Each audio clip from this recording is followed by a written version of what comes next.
Hello दोस्तों, स्वागत है आपका आपके यूट्यूब चैनल डीजे कॉमिक्स में। तो चलिए दोस्तों, शुरू करते हैं सुपर कमांडो ध्रुव की एक और शानदार कॉमिक्स मुझे मौत चाहिए के साथ। राजनगर अपने आप में एक अनोखा महानगर है। इसके एक तरफ तो लहरों से लहराता समुद्र है, तो दूसरी तरफ चिलचिलाती धूप से दहकते रेगिस्तान।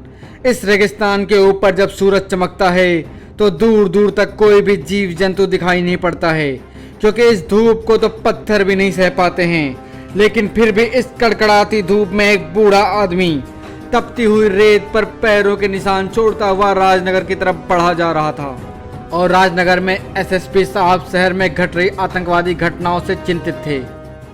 हम जानते हैं ध्रुव कि ये वारदातें कौन कर रहा है, लेकिन हम उनको पकड़ नहीं पा रहे हैं। ऐसा क्यों सर? क्योंकि ये खतरनाक हत्यारे इस शहर में कहाँ छिपे हुए हैं या हम नहीं जानते हैं, और ये इतनी शीघ्रता से आतंकवादी हरकतें करके भागते हैं कि इनका पीछा कर पाना बहुत मुश्किल होता है। इसका पता लगाने की जिम्मेदारी मैं लेता हूं सर। जल्दी वे आतंकवादी आपकी गिरफ्त में होंगे। और लगभग इसी वक्त शहर में एक व्यस्त बाजार से गुजरती एक तेज वैन जरा धीमी हुई और उसमें से एक शक्तिशाली हथगोला उछलकर सड़क पर आ गिरा। यह तो बम है, भागो! यह जरूर उन आतंकवादियों का ही काम है। हे ईश्वर, अब तू ही रक्षा करना। सभी अपनी जान बचाने के लिए बम से दूर भागे। पूरे बाजार में भगदड़ मच गई, लेकिन भीड़ होने के कारण भागने का रास्ता भी नहीं था। ऐसे में एक बूढ़ा आदमी जिसके कपड़ों से रेत जैसे चू रही थी बम की तरफ बढ़ा और उसने बम को उठा लिया। अरे पागल हो गए हो क्या? यह बम फटने वाला है, तुम्हारे चीथड़े उड़ जाएंगे। मेरे चीथड़े उड़ जाएंगे? काश इसकी बात सच होती, लेकिन मैं इस बम को ऐसे फटने नहीं दूंगा, वरना कई जानें चली जाएंगी और मैं यह नहीं चाहता कि मेरे अलावा कोई और भी मरे। वह बूढ़ा बम को उठाकर भीड़ से दूर भागा और हथगोले को अपने शरीर के नीचे दबाकर लेट गया। अगले ही क्षण बम फट गया, लेकिन शरीर के नीचे दबा होने के कारण धमाके का असर दूर तक नहीं हुआ। यह तो बेहोश हो गया। हाँ, लेकिन आश्चर्य है, इसके शरीर पर तो कहीं खरोच तक नहीं आई है। फिर भी इसको अस्पताल तो पहुंचाना ही होगा। इसने अपनी जान देकर हमारी जानें बचाई हैं। आतंकवादी भी यह दृश्य देख रहे थे। देखा जग्गा, हमारे कम से कम 50,000 रुपए पानी में चले गए। हाँ यार, हमको इस बम से मरने वाले हर आदमी पर 50,000 रुपए मिलते और कम से कम 10 तो मरते ही मरते। लेकिन इस कमीने बुढ़ऊ ने हमारी स्कीम चौपट कर दी। सबसे पहले इसी को ठिकाने लगाना पड़ेगा। लेकिन भीड़ तो उसे अस्पताल ले जा रही है। उस एम्बुलेंस के पीछे चलो। इस घटना की सूचना ध्रुव तक भी पहुंच ही गई थी और वह उस बूढ़े से मिलने अस्पताल तक आप ही पहुंचा था। उसका शरीर ऊपर से तो बिल्कुल ठीक है ध्रुव, लेकिन उसकी अंदरूनी चोटें कितनी आई हैं या तो उसके होश में आने पर ही पता चलेगा। ओह, उस भीड़ में वही एक ऐसा आदमी था जो भयभीत नहीं था। उसने जरूर उन आतंकवादियों का देखा होगा। मेरा उससे मिलना बहुत जरूरी है। I am sorry. वैसे भी अभी वह होश में नहीं है। हम उस पर पूरी वॉच रखे हुए हैं ध्रुव। उसके होश में आ जाने के बाद ही कुछ कहा जा सकता है कि वह बचेगा या नहीं। वैसे मुझे उम्मीद कम है। सुना हीरा, अभी हम इसके अपने आप मरने का इंतजार करते हैं। कम से कम 5,000 तो मिलेंगे ना। एक आश्चर्य की बात और है ध्रुव, बम के धमाके से उस बूढ़े की खाल इतनी सख्त हो गई है कि जब हम उसे इंजेक्शन लगाने लगे तो सुई ही टूट गई। लेकिन ऐसा कैसा हुआ यह तो शायद कोई वैज्ञानिक भी न बता पाएगा। लेकिन ऊपर इमरजेंसी वार्ड में भर्ती उस बुढ़े को धीरे धीरे होश आ रहा था, और जैसे ही सुबह की सफेदी आसमान पर छानी शुरू हुई, वह बिस्तर से उठकर बैठ गया। उसके कपड़े सामने ही टंगे थे। उसने कोट के अस्तर के अंदर से कुछ निकाला, फिर वह चुपचाप बाहर निकला। चारों तरफ सन्नाटा था। वह सदे हुए कदमों से रिसेप्शन पर पहुंचा। उसने सोते हुए रिसेप्शनिस्ट के खुले हाथ में कुछ रखा और बाहर के दरवाजे की ओर बढ़ गया। यह क्या? यह तो वही बुढ़ा है। अरे हीरा, उठ! क्या आफत आ गई बे? उधर देख, कहीं मैं सपना तो नहीं देख रहा हूं? नहीं, यह तो वही बुढ़ा है जग्गा। लेकिन यह रातों रात ठीक कैसे हो गया? यानी हमारे 5,000 भी गए? अरे नहीं, इसको उतनी चोट नहीं लगी होगी जितनी हम समझ रहे थे, पर इसको अपने मामले में टांग अड़ाने के लिए सबक तो सिखाना ही पड़ेगा। आओ। और इसके कुछ मिनटों के बाद ही ध्रुव भी अस्पताल आ पहुंचा। डॉक्टर साहब, उस बूढ़े मरीज का क्या हाल है? आओ देखते हैं। अभी थोड़ी देर पहले तक तो वह बेहोश था। अरे, यह रिसेप्शनिस्ट तो सो रही है, और इसके हाथ में यह सोने का सिक्का और चिट कैसा रखा हुआ है? इस पर तो लिखा है रूम नंबर 107 का पेमेंट। यह तो उसी बुड्ढे के कमरे का नंबर है। आखिर यह चक्कर क्या? डॉक्टर, 107 का पेशेंट अपने कमरे में नहीं है। असंभव, वह मरीज चलना तो दूर हिलने की हालत में भी नहीं है। एक असंभव चीज और देखिए, यह खरे सोने का सिक्का लगभग 300 साल पुराना है और वह मरीज ऐसे दुर्लभ सिक्के से अपना बिल अदा कर रहा है। लगता है कोई उसका अपहरण करके ले गया है। अगर ऐसा है तो वे लोग अभी ज्यादा दूर नहीं गए होंगे। मैं अभी उनको पकड़ता हूं।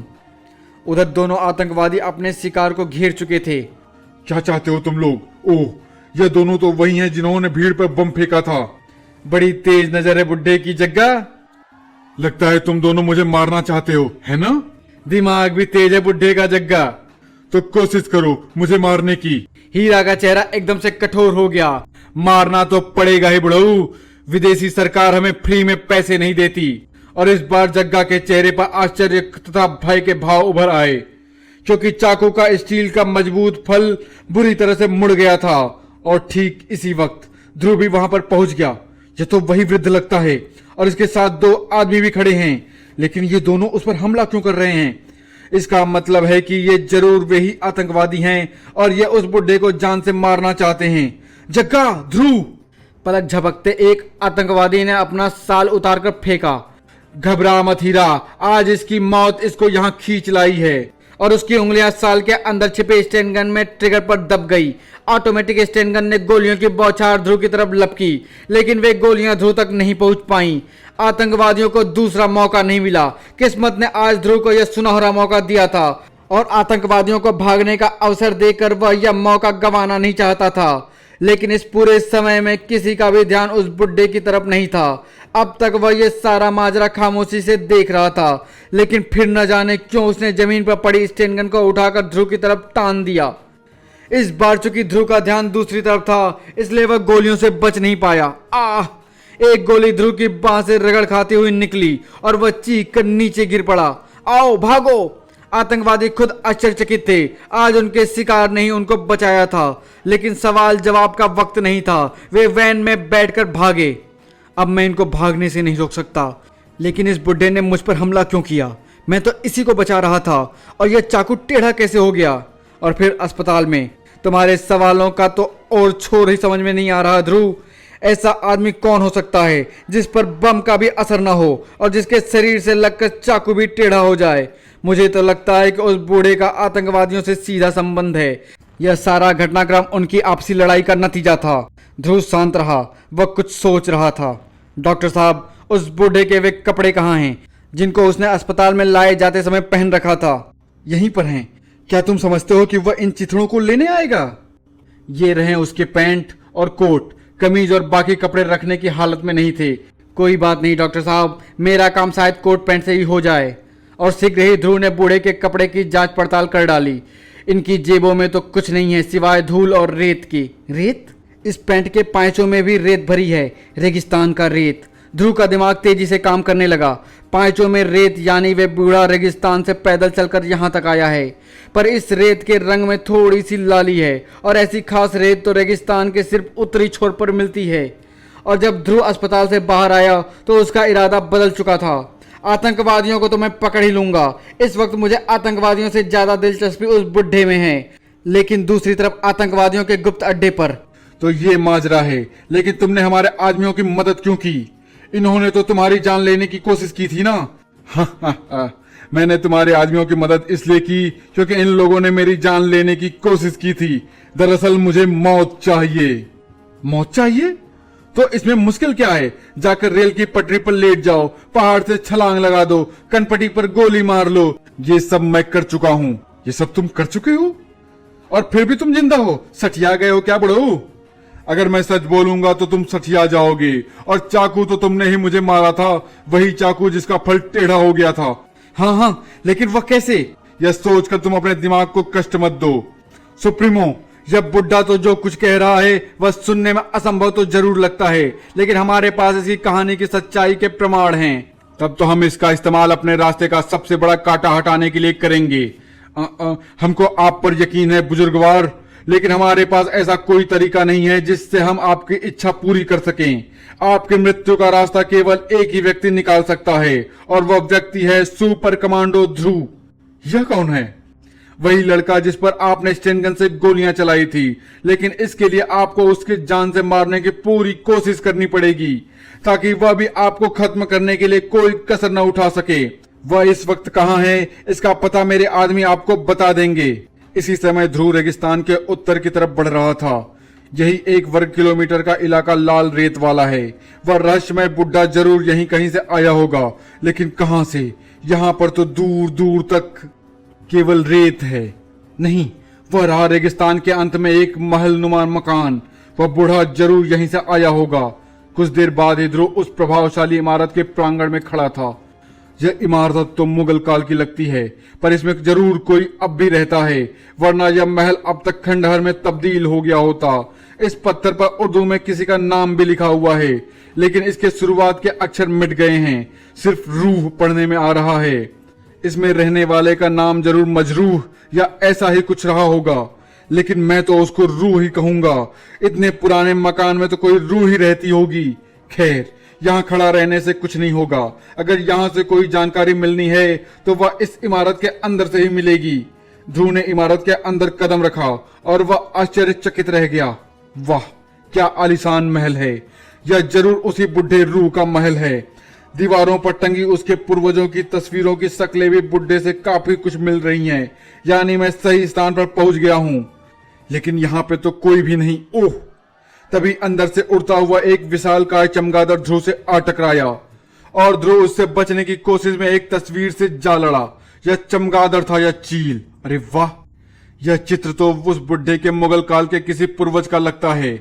इसकी शक्ल भी बिल्कुल रूह जैसी है, यहाँ तक कि उसकी ठोड़ी पर भी वैसी ही तिल है जैसी रूह की ठोड़ी पर है। और यह दूसरा चित्र इस पूर्वज के शायद अगले वंश का है। तब तक शायद अंग्रेज का भी काफी फैल चुके थे, लेकिन इसकी ठोड़ी पर भी वैसा ही तिल है। यानी, और तभी ध्रुव के दिमाग में एक आश्चर्यजनक विचार कौधा। यानी ये सब एक ही आदमी की तस्वीर हैं। 3 आदमियों की शक्लें तो एक जैसी हो सकती हैं, लेकिन तीनों की एक ही जगह पर तिल नहीं हो सकता। आखिर यह चक्कर क्या है? यह वो चक्कर है ध्रुव जिसमें मैं पिछले 300 सालों से घूम रहा हूं। तुम? हाँ, तुम सही समझे। ये सारी तस्वीरें मेरे पूर्वजों की नहीं, मेरी ही हैं। ओह, तो मैं धोखा खा गया। मुझे यह तस्वीर देखने में 250-300 साल पुरानी लगी। ठीक लगी। जब पहली तस्वीर मैंने तब बनवाई थी जब मैं औरंगजेब की बड़ी अदालत का काजी था, यानी मुख्य न्यायाधीश। और औरंगजेब? लेकिन वह तो कई 100 साल पहले। कई 100 नहीं, सिर्फ 300 साल पहले।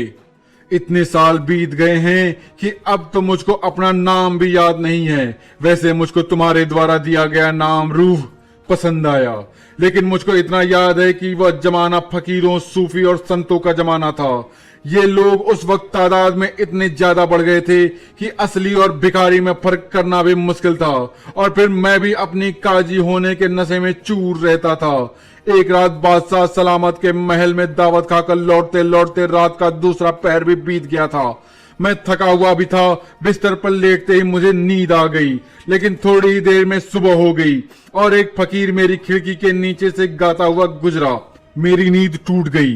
गुस्से के मारे मेरे दिमाग ने काम करना बंद कर दिया। मैं चिल्लाया, सिपाहियों, इस नामुराद को पकड़कर मेरे सामने लाओ। जो हुक्म काजी सरकार। थोड़ी ही देर में मेरे सिपाही उस फकीर को पकड़कर मेरे सामने ले आए। क्यों रे भिखारी, इतनी जोर से क्यों गा रहा था? पता है तेरे गाने से हमारी नींद टूट गई। तो इसमें क्रोध कैसा बंदे? सुबह का वक्त तो जागने का ही होता है। उसके जवाब ने मेरे गुस्से को और भड़का दिया। जुबान लड़ाता है बदबख्त, उसकी गर्दन धड़ से जुदा कर दी जाए। पर मेरा कसूर क्या है? तेरा कसूर यह है कि तूने हमारी नींद में खलल डालने की जुर्रत की है। तू काजी है, इसलिए तू समझता है कि जिंदगी और मौत का फैसला तू ही करता है। तू समझता है कि मौत सबसे बड़ी सजा है। लेकिन जा, आज से मैं तुझे जिंदगी की सजा देता हूँ। जाकर जी, और तब तक जीता रहे जब तक तुझ में इंसानियत ना आ जाए। जिस दिन तू सच्चे दिल से किसी पर इंसानियत लुटाएगा, तुझे इस जिंदगी के नर्क से छुटकारा मिल जाएगा। सिपाहियों, सुन क्या रहे हो? हमारे हुक्म की तामील हो। सिपाहियों की तलवारें उठी और उस फकीर का सिर जमीन पर आ गिरा उस वक्त मैंने फकीर के सांप को गंभीरता से नहीं लिया, लेकिन समय बीतने के साथ साथ फकीर का सांप सच साबित होने लगा। मेरे सारे सगे संबंधी और दोस्त एक एक करके चल बसे। मेरा मन भी दुनिया से उचट हो गया। मैं अपनी मौत की प्रतीक्षा करने लगा, लेकिन मुझे मौत नहीं आई। कुछ साल बाद लोगों को मुझ पर शक होने लगा। तब मैं यह देश छोड़कर ईरान चला गया और यह अफवाह फैला दी कि मैं वहां पर शादी करके एक लड़का होने के बाद मैं मर गया। 50 साल बाद जब मैं वापस आया तो सबने यही समझा कि मैं अपना ही बेटा हूं। ऐसा मैं हर 50 साल बाद करने लगा। धीरे धीरे यहाँ की आबादी उजड़ गई, हरियाली खत्म हो गई और यहाँ पर रेगिस्तान बन गया। इस दौरान मैंने मरने के हर संभव कोशिश की, लेकिन पोटेशियम साइनाइड जैसा जहर भी मुझ पर बेअसर रहा। अब तो मेरी खाल भी इतनी सख्त हो गई है कि गोलियां तक मुझ पर बेअसर हैं। और जिस बात से मैं भी आश्चर्यचकित हूं वह यह है कि वक्त बीतने के साथ साथ मेरी शक्ति कम होने के बजाय बढ़ती ही जा रही है। श्रीमान रू, मैं यह नहीं कह रहा हूं कि आप सच नहीं कह रहे हैं, लेकिन फिर भी आपकी बात पर यकीन करना मुश्किल है। और अगर यह सब सच है तो आप बम के धमाके से बेहोश कैसे हो गए? इस प्रश्न का उत्तर तो मुझे खुद नहीं पता। ऐसा मुझको पहले कभी नहीं हुआ। तो अब आप क्या चाहते हैं? मैं मौत चाहता हूँ और मैं यह चाहता हूँ कि तुम मुझे किसी तरीके से मार डालो। परंतु मैंने तो आज तक किसी को भी जान से नहीं मारा। लेकिन तुमको मुझे मारना होगा, वरना मैं तुमको मार डालूंगा। बूढ़ा सदैव कदमों से ध्रुव की तरफ बढ़ा और अगले ही पल यह स्पष्ट हो गया कि बूढ़ा मजाक नहीं कर रहा था। दूसरी तरफ आतंकवादियों के अड्डे पर। शाबाश हीरा, तुमने जो ट्रांसमीटर बुड्ढे पर चिपकाया था वह बहुत सही काम कर रहा है। अब यह गुप्पी बुड्ढा हमारा रास्ता जरूर साफ कर देगा। लेकिन ध्रुव को अब बुड्ढे की सारी कहानी सच लग रही थी। ये इसके हाथ हैं या ठोस लोहे के हथौड़े। लगता है यह वास्तव में मेरी जान लेने पर उतारू है। इसमें सचमुच आश्चर्यजनक ताकत है। मैं ताकत में इससे नहीं जीत सकता। बचने का सिर्फ यही एक रास्ता है कि मैं इसकी ताकत का इस्तेमाल इसके खिलाफ करूं और फिर यहां से बाहर भागने का रास्ता देखूं। लेकिन इससे पहले कि ध्रुव दरवाजे से बाहर निकल पाता, एक भारी मेज ने उसके रास्ता रोक लिया। अब ध्रुव के पास लड़ने के अलावा और कोई चारा नहीं बचा था। बुड्ढा फिर तेजी से ध्रुव की तरफ बढ़ रहा था। पहला वार ध्रुव नहीं किया। ओह, इसके पत्थर जैसे शरीर पर मेरा हाथ ही टूट गया, लेकिन बुड्ढे पर कुछ असर नहीं हुआ। उसका अगला वार ध्रुव की गोली लगी बांह पर पड़ा और ध्रुव करा उठा। पट्टी खून से तर हो गई। जल्दी मुझे खत्म करने का रास्ता सोचो ध्रुव, वरना मैं तुमको खत्म कर दूंगा। बुड्ढे ने ध्रुव को कमजोरी को भाप लिया था। उसका अगला घूसा भी ध्रुव के घाव पर पड़ा और इस बार पट्टी के साथ साथ ध्रुव की बांह भी खून की रंग से लाल होने लगी। ज्यादा खून निकल जाने से ध्रुव पर बेहोशी छाने लगी और वह लहराकर फर्श पर आ गिरा। यह क्या? यह तो बेहोश हो गया। मैं इस वक्त इसको कितने आराम से मार सकता हूँ, लेकिन नहीं। उन डाकुओं ने कहा था कि सिर्फ यही लड़का मेरे मरने का रास्ता ढूंढ सकता है। इसलिए अब मैं इसको मारने के बजाय वह काम करूंगा जिससे यह मुझको खत्म करने का रास्ता सोचने के लिए मजबूर हो जाए। बुड्ढा पलटा और तेजी से बाहर निकला। थोड़ी ही देर बाद वह बुड्ढा शहर की तरफ बढ़ रहा था, क्योंकि इस बार उसका निशाना ध्रुव नहीं, ध्रुव का शहर था। आतंकवादियों को यह योजना पसंद भी आई और नहीं भी। इस बुड्ढे ने यह क्या किया? हमारे खास दुश्मन को जिंदा छोड़ दिया। लेकिन सुप्रीमो, अब तो वह यही करने जा रहा है जो हम हमेशा से करना चाहते हैं, यानी इस शहर की तबाही।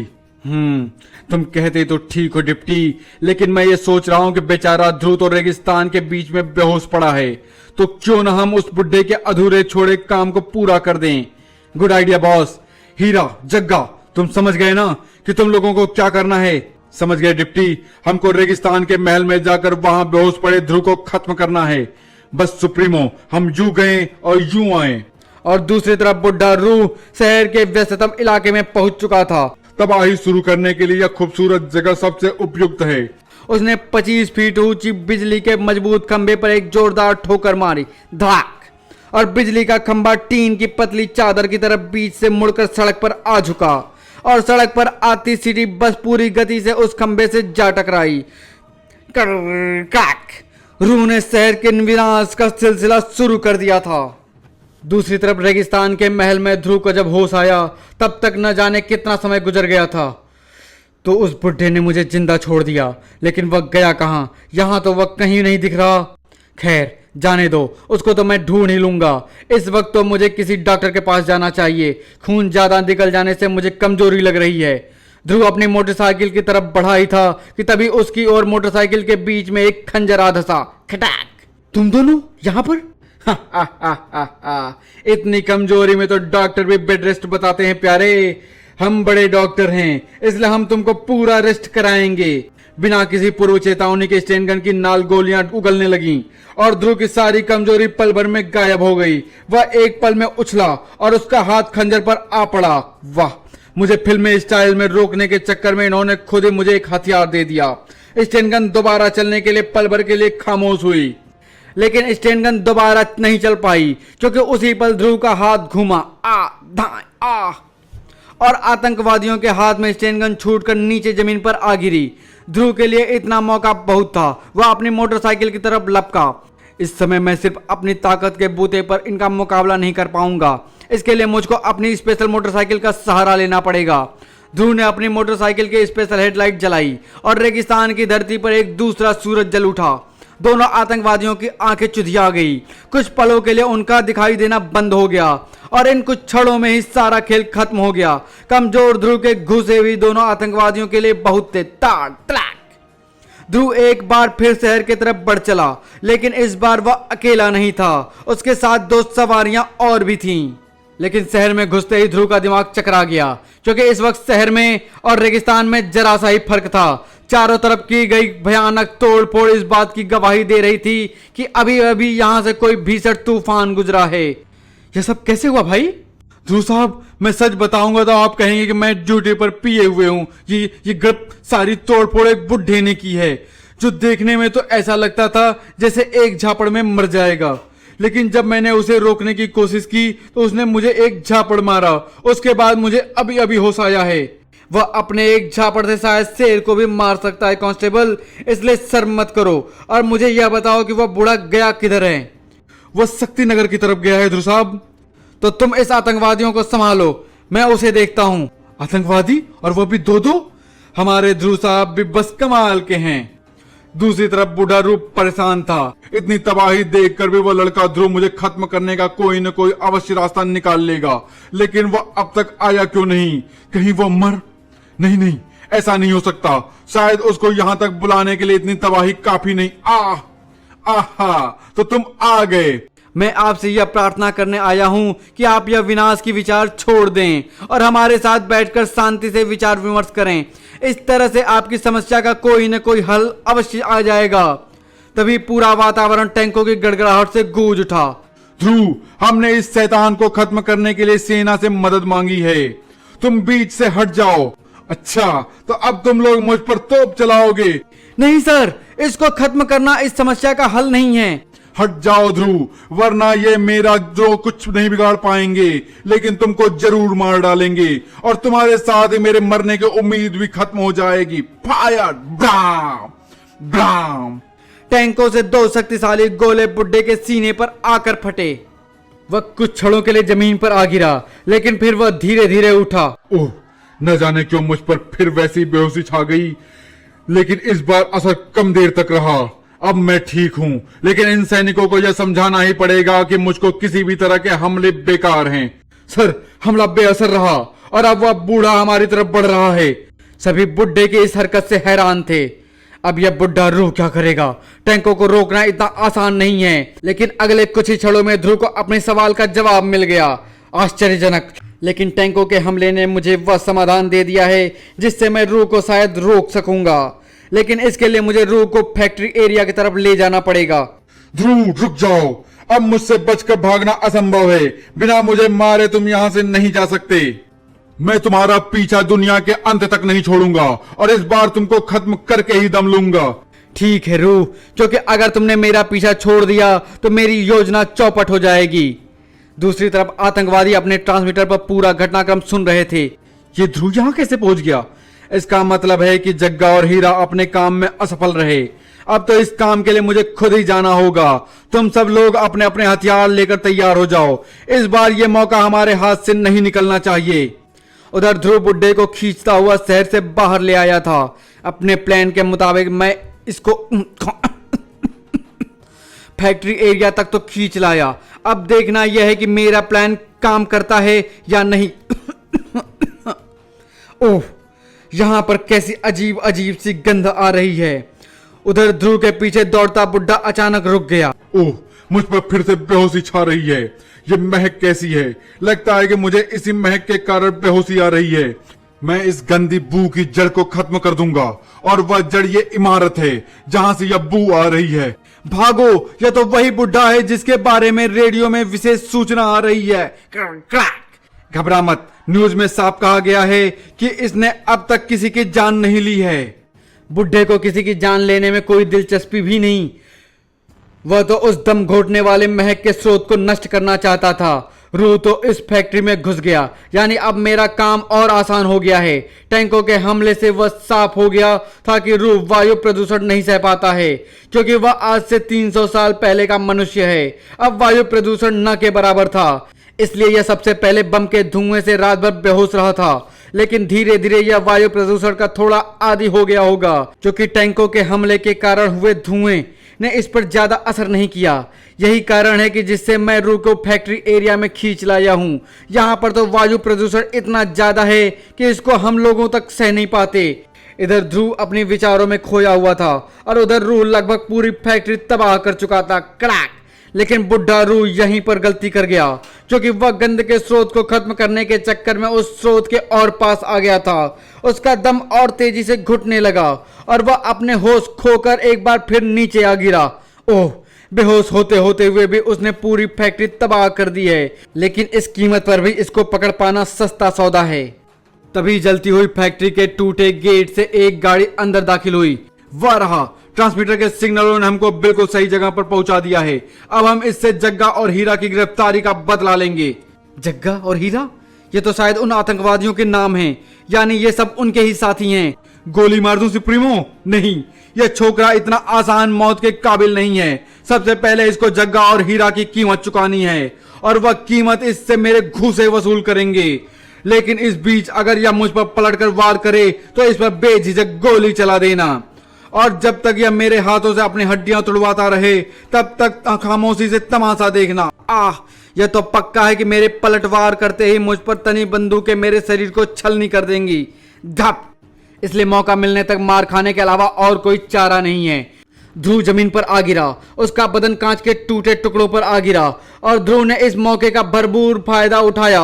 उसने देखते ही देखते पैतरा बदला और सुप्रीमो का शरीर एक मजबूत शिकंजे में कस गया। उसकी गर्दन पर एक टूटे कांच का धारदार टुकड़ा आ लगा। अपने आदमियों से कहो कि वे 5 सेकंड के अंदर अपने हथियार पानी की टंकी में फेंक दें, वरना फेंक दो। एक के बाद एक कई छपाके हुए और भारी भारी हथियार पानी के तल में बैठने लगे। छपाक छपाक। शाबाश, अब तुम सब अपनी जीप में चलकर बैठो और पुलिस के आने तक अच्छे बच्चों की तरह चुपचाप इंतजार। लेकिन फैक्ट्री के ध्वस्त हो चुकी इमारत से मलबा अब भी गिर रहा था। आह! अब तक वह कमजोरी लगने के बावजूद ध्रुव जोश में काम कर रहा था, लेकिन इस भयंकर चोट को वह सह नहीं पाया। किस्मत हमारे साथ है डिप्टी, अब इसको भून डालो। लेकिन सुप्रीमो, सारी बंदूकें तो हमने पानी की टंकी में फेंक दी है। कोई बात नहीं, आदमी को मारने के 50 तरीके होते हैं। इस लौंडे को खंभे से बांध दो, और नाथू, तू जाकर गाड़ी से पेट्रोल का कनस्तर निकाल ला। देखते ही देखते सारा इंतजाम हो गया। अब सिर्फ एक चिंगारी की देर थी और ध्रुव के चारों तरफ से भयंकर लपटें भभक उठी। लेकिन अब तक फैक्ट्री का प्लांट जल चुका था और रसायनों की वह महक जिसने बूढ़े रूह को बेहोशी की कैद में जकड़ रखा था, खत्म हो गई थी। अब रूह को होश आ रहा था। आंखें खुलते उसकी नजर जिस दृश्य पर पड़ी, उसने रूह को क्रोधित कर दिया। ये डाकू ध्रुव को जला देना चाहते हैं, उस लड़के को जिसको मैंने हर संभव तरीके से परेशान किया, लेकिन फिर भी इसने मेरी ही जान बचानी चाहिए। इस बुरे काम के लिए इन डाकुओं को दोजख की आग में जलना पड़ेगा। सुप्रीमो! लेकिन इससे पहले कि खुशी में डूबे आतंकवादी कुछ समझ पाते, रूह का प्रचंड गुस्सा उन पर कहर बनकर टूट पड़ा। लेकिन आखिरी आतंकवादी की किस्मत तेज थी। आह! क्योंकि तभी ध्रुव की एक तेज कराह ने रूह का ध्यान अपनी तरफ खींच लिया। वह तेजी से ध्रुव की तरफ लपका। ओह, मुझे इस लड़के की जान बचाकर इसके एहसानों को बोझ को उतारना ही पड़ेगा। अब तक ध्रुव के बूट सुलगने की गंध वातावरण में फैलने लगी थी, लेकिन रूह के एक शक्तिशाली झटके से ही रस्सी के टुकड़े टुकड़े हो गए। पलक झपकते ही रूह ध्रुव को आग से बाहर निकालकर सुरक्षित स्थान पर ले आया। ध्रुव, ध्रुव, होश में आओ। ध्रुव ने धीरे धीरे आंखें खोली और रूह, यह तुमको क्या हो रहा है? तुम्हारे चेहरे पर यह खाल गायब हो रही है। हाँ ध्रुव, आज मैंने 300 सालों में पहली बार अपना स्वार्थ भूलकर किसी की जान बचाकर सच्ची इंसानियत का काम किया है। फकीर के साप के मुताबिक अब मुझे जिंदगी से छुटकारा मिलेगा। ध्रुव की विस्मित आंखों के सामने ही रूह का शरीर धीरे धीरे मिट्टी में मिल गया। जीप रोको राम सिंह, वह रहा ध्रुव, लेकिन वह बूढ़ा कहीं दिखाई नहीं दे रहा है। वह बूढ़ा कहाँ गया ध्रुव? हमको उसे हर कीमत पर पकड़कर कानून के हवाले करना है। अब उसको कोई नहीं पकड़ सकता सर। वह जहां से आया था वहीं पर वापस चला गया। अब हमारा शहर सुरक्षित है। और न जाने क्यों ध्रुव की आंखों में 2 आंसू टपक पड़े। समाप्त। तो धन्यवाद दोस्तों, अभी यही समाप्त करते हैं। मिलते हैं अगली कॉमिक्स में। धन्यवाद।